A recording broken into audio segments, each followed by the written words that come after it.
Ouais, c'est le t-shirt Le Mur, le spectacle interdit, qui va bientôt sortir en DVD. Ouais, avec, il y aura 3 spectacles dedans, il y aura Le Mariage pour tous et puis il y a Sous-Oie. Hein, donc n'hésitez pas avec le spectacle interdit. Alors il y en a qui disent ouais Lolo, tu fais beaucoup de business. Va te faire enculer. À ton avis, c'est quoi l'indépendance? Si je peux dire ce que je veux, c'est que je m'organise. Moi, je suis pas subventionné par l'État. T'as compris qu'ils veulent même pas me donner le RSA. Bon, cela dit, c'est logique. Aujourd'hui, pas besoin du RSA. Alors, Valls, vous savez, c'est notre ami, il y a le Blancos. Ouais, le Premier ministre, hein, on a fait une vidéo la dernière fois. Alors, chers amis des bas-fonds, amis de l'arrière-garde de la République bananière, vous vous souvenez que c'est comme ça que vous avez été défini par Manuel Valls, souvenez-vous. Soyez fiers d'être juifs et français, soyez fiers de le proclamer au monde. Les juifs de France sont plus que jamais les Français à l'avant-garde de la République et de nos valeurs. Donc s'il y a l'avant-garde, automatiquement il y a l'arrière-garde. Hein. Et on est des millions. Et je sais que vous êtes très nombreux à suivre mes vidéos. Bon, bah ça me fait plaisir, hein, évidemment, hein, de faire plus d'audimat que les émissions du service public. C'est vrai que l'opinion publique, ils sont comme ça, ils n'arrivent pas à comprendre. Souvenez-vous, il l'a dit d'ailleurs, écoutez-le, El Blancos. Pourquoi il y a des millions de visiteurs sur le site de cet individu? Pourquoi il y a des milliers de personnes qui, en toute connaissance de cause, assistent à ce type de spectacle? Vous êtes de plus en plus nombreux et ça ne va pas s'arrêter là. Ce genre de vidéo, à mon avis, pour beaucoup, c'est un petit moment de réconfort dans un monde qui vous est particulièrement hostile. Chômage, humiliation, injustice, amis de l'arrière-garde de la République bananière, je suis solidaire. Mais bon. Quelle est la place aujourd'hui de ces personnes, des bas-fonds, hein, de la République bananière? On est quand même très nombreux, on est presque une majorité, bien plus qu'une majorité, on est 99%. Hein, on est au fond de ce panier des tristesses et on se dit tiens, c'est bizarre, cette nouvelle aristocratie qui est là, qui essaye de nous donner des leçons de morale. Je me suis engagé à vos côtés hein, dans cette lutte, évidemment, pour cette lutte, cette résistance, hein, pour la dignité hein, de notre peuple, le peuple de l'arrière-garde de la République bananière. Je me bats avec honneur et loyauté, mais c'est vrai qu'en face, les attaques sont de plus en plus virulentes. Je suis devenu aussi la cible de ce gouvernement, une cible privilégiée. Alors ils sont hystériques. Valls l'avait dit qu'il voulait lutter, Gage, souvenez-vous. Et nous devons aller désormais jusqu'au bout. La justice, les services fiscaux, mais bien au-delà. Donc moi j'ai pas d'état d'âme à ce qu'on ait une stratégie Al Capone avec Dieudonné. Al Capone, il n'est pas tombé pour grand banditisme, il est tombé pour fraude fiscale. Si on peut pourrir la vie de Dieudonné, qui est indigne de se produire sur des infractions qu'il a commises par ailleurs, eh ben écoutez, faisons-le.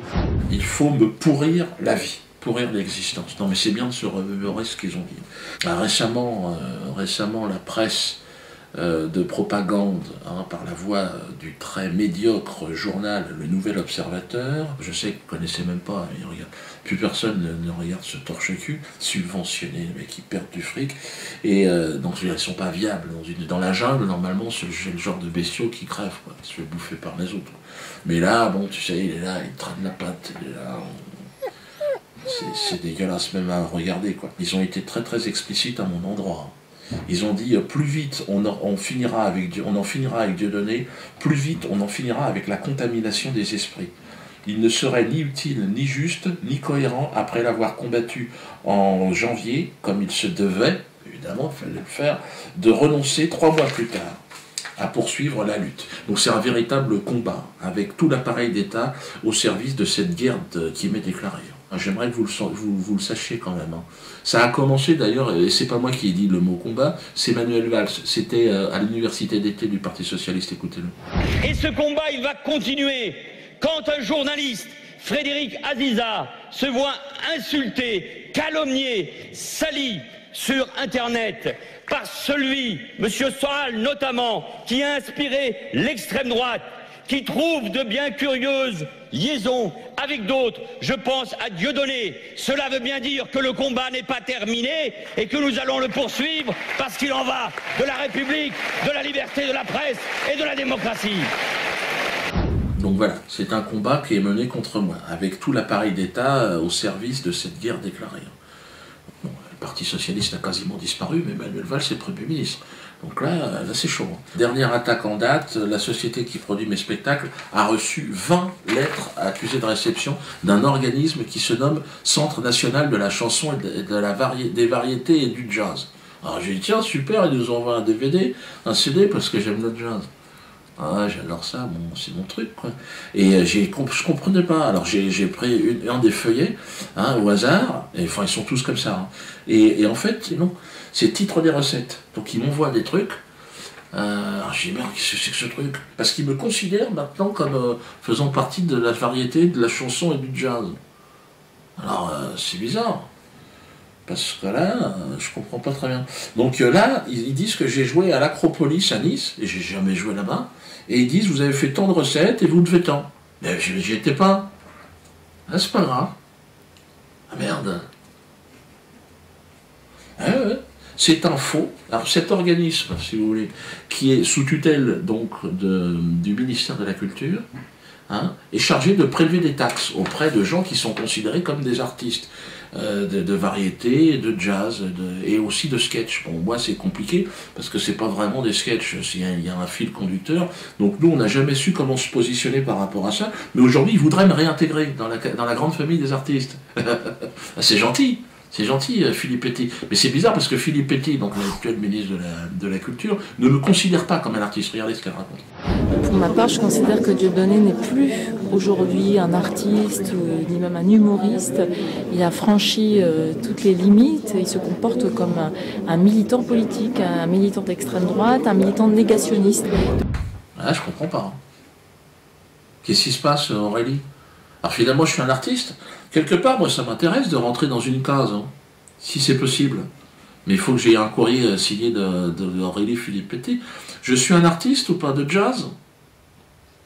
Parce que là, on ne comprend rien à ce que vous faites. Hein. Et puis, Aurélie, c'est un organisme de tutelle. Ça, c'est un faux. Hein. C'est-à-dire que vous m'envoyez des faux officiels. Donc là, Aurélie, on va aller devant le juge. Hein. On va aller devant un juge, c'est faute obligatoire. Hein. Il va falloir que tu m'expliques ce que vous êtes en train de bricoler, là. J'ai pas été à Nice. Demande à Estrosi s'il veut que je vienne jouer à l'Acropolis. Demande-lui, tu vas voir. Il va te dire non, non, non, c'est pas un artiste. Ah oui, mais ça c'est pour les artistes. Oh, Aurélie, y a quelqu'un? Il n'y a personne, hein. Aurélie Philippe Petit, rien du tout. Mais c'est vrai que c'est extrêmement étonnant. Voilà le type, si vous voulez, on se sert de tout ce qui peut exister, si vous voulez, pour faire pression de manière complètement illégale. D'ailleurs, mes avocats préparent une contre-attaque. Manu, tu vas la sentir. Tu vas la sentir. Profites-en bien, les petits fours et les coupes de champagne, là, parce qu'à un moment donné, même moi, j'ai dit non, c'est trop. Ah, c'est trop, c'est trop. En même temps, je leur ai dit, allez-y, évidemment. Mais là, à mon avis, ce qui va t'arriver dans la tronche, c'est quand même du... À côté, les comptes en Suisse, je crois que c'est rien du tout. Hein. Parce que là, on tient un petit truc, ça devrait quand même te plaire. Hein. Et surtout plaire à l'opposition. Je pense qu'ils devraient aimer se servir de ce qu'on va leur donner sur un plateau. C'est dans 2 semaines, 3 semaines. Je peux pas en dire plus parce que je laisse la primeur à mes avocats. Ils sont contents, ils sont surexcités. Quand ils pensent à toi, ils voient des choses importantes. Pour eux et pour moi aussi. Donc c'est très très bien comme ça. Alors, je pars en tournée, n'en déplaise évidemment à Manu, hein, à El Blancos. Bon, Manu, là ils sont de plus en plus nombreux. Tous les scores, à chaque fois qu'on va dans une ville, on n'avait jamais fait ça jusqu'à présent. Donc là on continue avec Le Havre, Rennes, Brest. Donc ça sera cette semaine, donc dépêchez-vous. Strasbourg la semaine prochaine, Mâcon, Saint-Étienne, Clermont-Ferrand. De toute façon, tout va s'afficher, hein. Dépêchez-vous. Lyon, alors évidemment, alors la sortie de la BD aussi. Je vous l'avais promis la semaine dernière, elle est là. Ça fait un bout de temps que vous l'attendez. Cette BD, je l'ai écrit avec Alain Soral et Zéon, et c'est le tome 2. Au-dessus, c'est le soleil. Au-dessus, il n'y a personne. Donc celle-là aussi, profitez-en tant que c'est encore autorisé, parce qu'à mon avis, ils vont essayer d'interdire cette BD aussi. Hein. Tout ce que je vous propose est interdit, sachez-le. Ce t-shirt, c'est interdit. Ce t-shirt, le mur. Spectacle interdit 3 fois par le Conseil d'État. Donc, ce sont des pièces uniques, des pièces de collection quasiment. Donc même les collectionneurs, même ceux qui ne m'aiment pas, investissez là-dedans. Une pièce comme ça, sur le marché noir dans 20 ans, c'est 14 000 euros. 14 000. Une BD comme ça, 150 000 euros. Ah, Diodo, il faut qu'elle soit signée. C'est vrai qu'il faut qu'elle soit dédicacée. Donc démerdez-vous pour les faire dédicacer. Sinon, elles ne sont pas authentifiées. Moi, je vais faire vendeur d'art. De toute façon, demandez à Philippe Petit. De toute façon, elle vous a dit, je ne suis plus un artiste. Je suis aujourd'hui un vendeur d'art. Au niveau politique, ça bouge aussi pas mal. Hein, au niveau politique, il y a des gens... Ah ben, évidemment, en Belgique. En Belgique, Laurent Louis, vous le connaissez quand même. Laurent Louis. Ah là là les amis, qu'est-ce qu'ils nous en font baver ces politiciens depuis des années. Qu'est-ce qu'ils prennent un malin plaisir à se foutre de notre gueule à longueur de temps. Ça fait des années qu'ils nous mentent, ça fait des années qu'ils nous promettent monts et merveilles, et à part des emmerdes et des taxes, on ne voit rien venir. Alors il est temps aujourd'hui de leur mettre une belle quenelle, je pense que c'est très important. Nous en avons tous marre de la politique actuellement. On a envie de politiciens qui nous représentent, de personnes qui apportent des solutions plutôt que toujours venir avec des problèmes. Alors, le 25 mai, il sera temps, en France et en Belgique, le moment sera venu de leur mettre une belle quenelle, très important. Il faudra tous se mettre à l'heure de la quenelle le 25 mai, tant aux élections européennes que fédérales et que régionales, surtout en Belgique. J'espère qu'en France, bientôt, un mouvement Debout les Français pourra se lever également. Alors, il y a une spécialité qui a pris beaucoup d'ampleur en France, c'est la quenelle. Cette quenelle, nous avons aussi essayé de la mettre à la sauce belge, avec pas mal de succès. Et c'est pour ça donc qu'à Bruxelles, moi je vous invite à soutenir un maître quenellier qui se présente comme tête de liste à la région, c'est Arnaud Tellier. Viens Arnaud, viens. Maître quenellier. Bonjour à tous. Et alors, nous avons un deuxième maître quenellier à l'Europe, lui c'est Abdeslam Lagmiche. On y va? Bonjour à tous. Non, lui il ne fait pas la quenelle. Non. Pas de quenelle? Si on veut. Ah ben voilà, ça y est, c'est bien. Il a appris la leçon. Alors, le 25 mai, votez tous Debout les Belges. Pensez aussi à moi dans le Hainaut si vous le voulez bien, tête de liste à la Chambre. Et mettons-leur une bonne raclée, une bonne quenelle qui la sente bien. Et au revoir.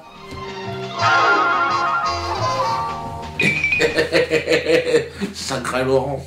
Bon, ben ouais, c'est vrai que c'est intéressant, hein, ça bouge un petit peu partout. Laurent, vous l'avez vu, c'était ce qui était extraordinaire. J'avais aimé ce passage, notamment à l'Assemblée, où il est monté, il a parlé, enfin, regardez. Merci, monsieur le pédophile. Oh, le Premier ministre, pardon. Ça suffit maintenant. Ça suffit, monsieur Louis. Je vous remercie. Il me reste juste une chose à faire, et je crois que le Parlement le mérite bien, c'est ceci. Je pense que le système en a bien besoin. Qu'est-ce qu'une quenelle? C'est évidemment quenelle dans le fion du système. C'est un geste anti-système, hein, comme l'a très bien précisé d'ailleurs Anelka, hein, Anelka et les autres. Anelka, je te salue, hein, mon frère. Tu es évidemment le bienvenu le 21 au bal des quenelles. Hein, Anelka sera là. Hein, en tout cas, il est invité, mais il y en aura plein. On m'envoie aussi énormément d'humoristes. Maintenant, c'est le passage obligatoire.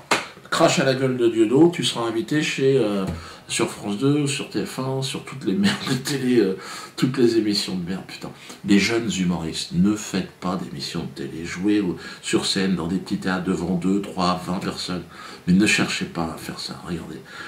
Ils sont en train de vous presser comme des citrons, comme de la merde. Tous ceux qui font de la télé, regarde comment ils finissent, regardez. Tu fais du cinéma après, c'est la même merde, c'est la merde, tout ça. Ne faites pas ça. Hein, parce qu'il y a beaucoup qui me disent « qu'est-ce qu'il faut faire pour faire humoriste ?» Ah ben déjà, fais marrer tes potes, et puis après, doucement, essaye de t'organiser, 3, 4, 20 personnes, mais surtout pas la télévision. Donc là, j'ai décidé de répondre à ces jeunes crétins, humoristes, mais par l'intermédiaire donc de mon neveu. Hein, il s'est spécialisé là-dedans, c'est de son âge, donc il va répondre à tous ces humoristes. Moi, j'ai autre chose à foutre, franchement. Parce qu'il y en a plein, ils veulent me parler, mais je les connais pas, je sais même pas ce qu'ils font. Donc, je sais plus, il y a, comment il s'appelle l'autre, Maserati, là, et puis je sais pas quoi, enfin, on s'en fout. Donc là, il va répondre à tous ces gens-là. Bah écoutez, je vous laisse parce que c'est pas le tout, mais quand même du boulot. Non, faut plus toucher. Les productions de la haine, bonjour. Jérémy Ferrari. Non, je me moque pas, non, je me moque pas. Puis tu sais, moi, quand toi et tonton, je suis plus objectif. Hein. En tout cas, je voulais dire, ton nom là, ça va pas du tout. Hein. Et non. Pense Guitry, sois honnête. Eh ben Punto, Jérémy Punto. Mais si, ça déchire. Punto Tuning, rouge et vert. Oui, j'ai vu ce que tu fais un peu. Ben, je dirais pas faut que tu te suicides, mais essaye. T'es meilleur que moi. Je suis pas humoriste. Bon, en même temps, quand je vois ton niveau, je me dis que... Allô? Allô? Jérémy Ferrari. Comme vous, je découvre. Hein. Bon, il s'est lâché sur Tonton dans une interview en Belgique. Avant tout, présentation. Je fais de l'humour noir pour dire des choses. J'aime balancer. Je dénonce. Je bouscule. Je n'ai aucune limite. T'es sûr que tu parles de toi quand tu dis je? Déjà qu'en privé, tu commences à zataner. Et même Ellie, il t'a dit redescends. On n'a peut-être pas aussi, enfin je veux pas faire le prétentieux, la même notoriété. Et quand, non mais je vous assure que je suis pas du tout prétentieux. Je crois pas. Non, non, moi, non. Non mais souvent ça a une ampleur quand tu es un peu plus connu et que tu dis des trucs, ça prend une ampleur. La caisse de résonance est plus forte. Tu le dis toi-même, tu jouais devant 3 personnes avant d'être la gagnante de la Starac de l'humour. Hein. Et puis s'il vous plaît les gars, arrêtez de l'appeler le prince de l'humour noir. Vous allez le vexer. Dans sa tête le gars, c'est le roi. C'est facile Jérémy. Sur scène, tout le monde s'accorde à dire Dieudo a la capacité de produire du miel. Toi, de l'ignoble aspartame. Tu fais des trous dans le cerveau avec ton spectacle sur les religions. Là. Provocateur. Dans un pays où la laïcité c'est plus un devoir qu'un droit, faire un spectacle sur les religions critiques, c'est comme vendre de la weed en Hollande. C'est juste lucratif. Provocateur, il eût été que tu joues ton spectacle en Iran. Après, monsieur se permet d'aller sur le terrain de Romain. Donc on y va. Quand Dieudonné se sert d'un enfant cancéreux, malheureusement décédé depuis, qui fait une quenelle pour faire sa promotion et faire sa pub, c'est à vomir. Mais qu'est-ce que tu racontes? Qu'est-ce que tu racontes? Romain, c'est le genre de gars qui fait une quenelle devant la machine à rayons. Hein, ça, c'est une pleurniche qui n'est pas digne de lui. Hein. Et en plus, Dieudo, il lui a dédié Métastase de son vivant. Je sais pas si je vois le délire. Et juste, il est mort. C'est tragique pour nous. Mais justement, la tragédie stimule le sens du ridicule. Il faut rire de notre impuissance face aux forces de la nature. Charlie Chaplin, t'es meilleur que lui? Autant pour moi. Je te donne un exemple. Guillaume Batz. Alors je me présente, je m'appelle Guillaume Batz, j'ai 25 ans et je suis comédien. Tu lui as fait faire ta première partie. Ça, c'est Zanti. Mais en contrepartie, sur ton site internet, tu mets première partie Guillaume Batz, réservée pour 1,5 humoristes. Normalement, après une vanne comme ça, tu remanges ton vomi. D'accord? Et aussi, petit détail passé à mon sens trop inaperçu. Sur l'affiche de Guillaume Batz, on peut voir co-auteur, metteur en scène, Jérémy Punto. Pour j'imagine avoir envoyé 3 mails de vente flétrie. Toi, l'altruiste, t'as pas pu t'empêcher d'apposer ton nom sur son affiche. Même si tu lui as fait gratuit, c'est pas la question. Tu lui as fait gratuit. Tu lui reverses les droits d'auteur, hein? Dis-nous. Guillaume Batz, il faut dire hein, si la Punto elle a des mots de poche. Hein, parce qu'il a dit que tonton c'était une machine à fric. 20 ans de projo, il devrait vivre en HLM le négro, c'est ça? Ce que tu sais sur Dieudo, tu le puises dans les médias que tu critiques dans ton prochain spectacle. Pour toi, il passe du mur à Souzoua et il abdique. Je t'explique. Quand tu ne peux pas mater un adversaire, tu ne réponds pas à la provocation. Économie de matériel. Et tu reviens discrètement, comme une ex au printemps. En face, c'est le Conseil d'État. C'est pas Catherine Barma, ok? Selon toi, il aurait sali la liberté d'expression. Il a perdu ton admiration et son statut d'humoriste. Bon, le statut d'humoriste, on essaie de gérer. Par contre, ton admiration, ici à la prod, c'est ambiance France Télécom. Il dit non, du tout. T'es pas un ouf, toi. Hein, franchement. Bon, j'arrête parce que je crains les représailles. Nous, il y a les dieudonistes en colère. Lui, c'est les Ferrarettes enragés. Bon, plus ou moins, il est l'agent commercial des Ferrarettes. Ma mère est très fan de Claude François et je sais pas, c'est parti comme ça sur une déconne avec les Claudettes et tout ça. Et puis il y a un groupe qui s'est créé un petit peu au départ en se marrant qui s'appelait les Ferrarettes. Au départ c'était pour me faire sourire. Et puis ce groupe a grossi. Puis Saint-Ange, je crois qu'elles sont 1000 ou 1500. Et partout où je vais, il y a toujours des Ferrarettes quelque part, machin, qui observent, qui épient et qui sont. C'est hyper touchant et voilà, c'est assez rigolo. Franchement, Jérémy Ferrari, il est trop beau quoi. Donc les filles, si vous voulez venir à l'association, c'est 180 € par mois. Et vous pouvez bénéficier pour la Ferrari Night. Et ça veut dire que Jérémy Ferrari sera devant le miroir pendant 24 heures. Il met ce spectacle en boucle. Et puis ben, nous, on est loin derrière. Et puis bon, ben, si vous avez la chance, si vous êtes une belle femme comme moi, je ressemble à Beyoncé. Ben peut-être... Bon, c'est pas vraiment... C'est plus... Mais, il fait le nose fucking. Bon, après la Punto elle embraye sur Ruquier,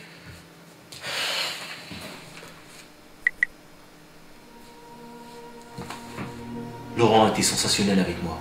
Il s'est battu pour que je puisse dire ce que j'avais à dire. Il m'a défendu, il m'a aidé, il m'a conseillé, il m'a fait grandir. Je lui serai éternellement reconnaissant. Je suis revenu vers lui parce que je ne peux rien lui refuser. T'es sûr? Mais s'il te propose de taffer l'oignon avec un concombre, hein? Il te fait un didgeridoo? Bon, commencez pas les gars, je suis pas homophobe. J'ai un pantalon rouge. Donc voilà, automatiquement, je suis ouvert. Aide d'esprit, hein. Bon, j'ai mes ripuntos là. Même avec moi, les clashs, j'oublie ça. C'est le printemps, moi j'ai de l'ouvrage au potager. Personne ne veut te parler ici, d'accord? Et puis apparemment, t'es ceinture noire en truc de chinois. Donc, ring, tatami, oublie ça. Combat drôle. Si t'es chaud, mon copain, je t'enfonce une dent dans l'œil. Infection, infection. Le chicot de prolo, c'est plus méchant qu'une grève de moelle.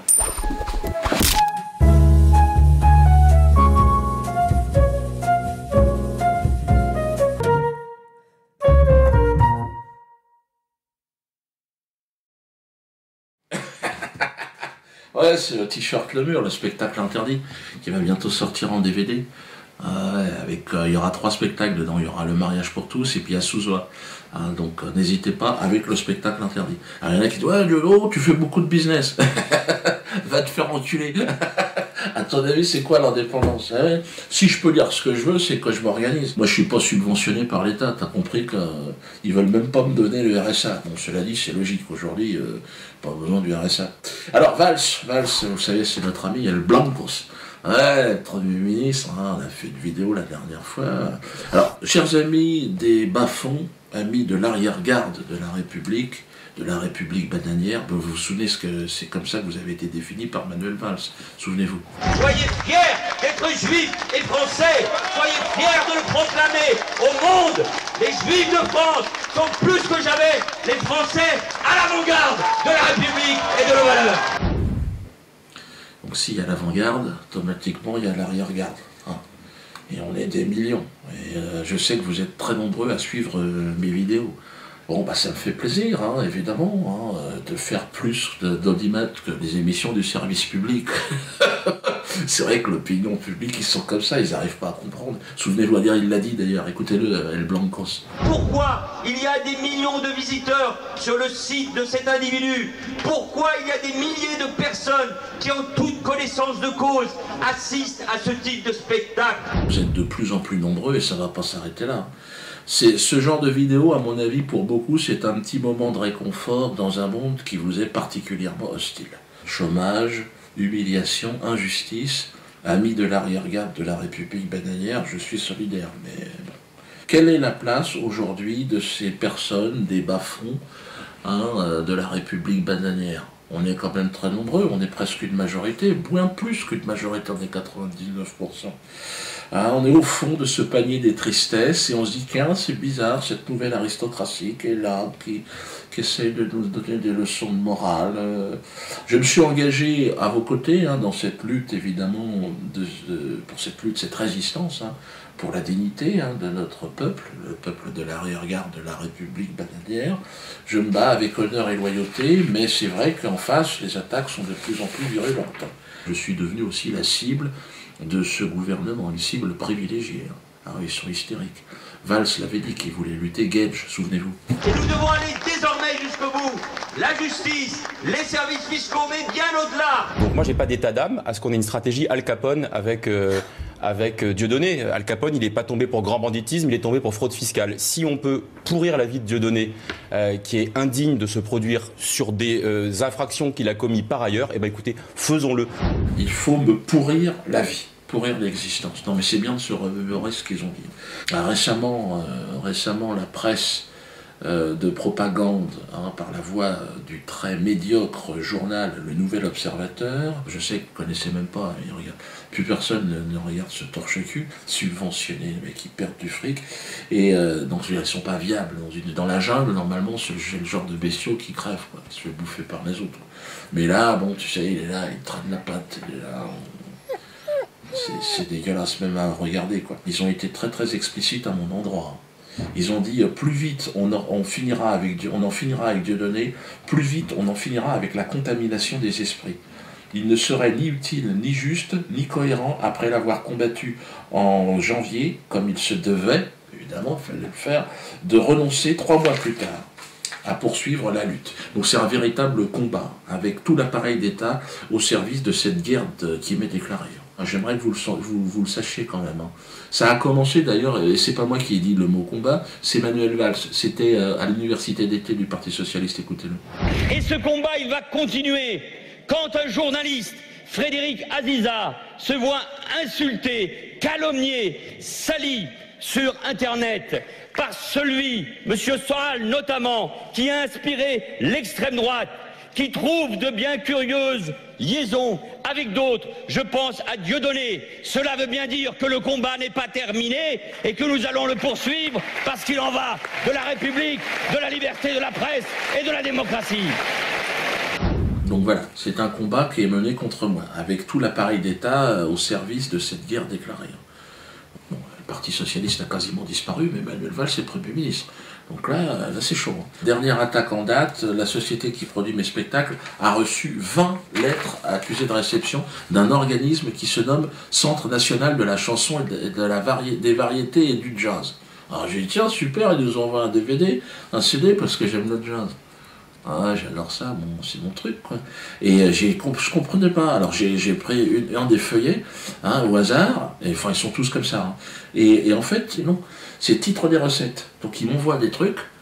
Alors j'ai dit merde, qu'est-ce que c'est que ce truc? Parce qu'ils me considèrent maintenant comme faisant partie de la variété, de la chanson et du jazz. Alors c'est bizarre. Parce que là, je comprends pas très bien. Donc là, ils disent que j'ai joué à l'Acropolis à Nice, et j'ai jamais joué là-bas. Et ils disent, vous avez fait tant de recettes et vous devez tant. Mais j'y étais pas. Ah, c'est pas grave. Ah merde. Ah, ouais.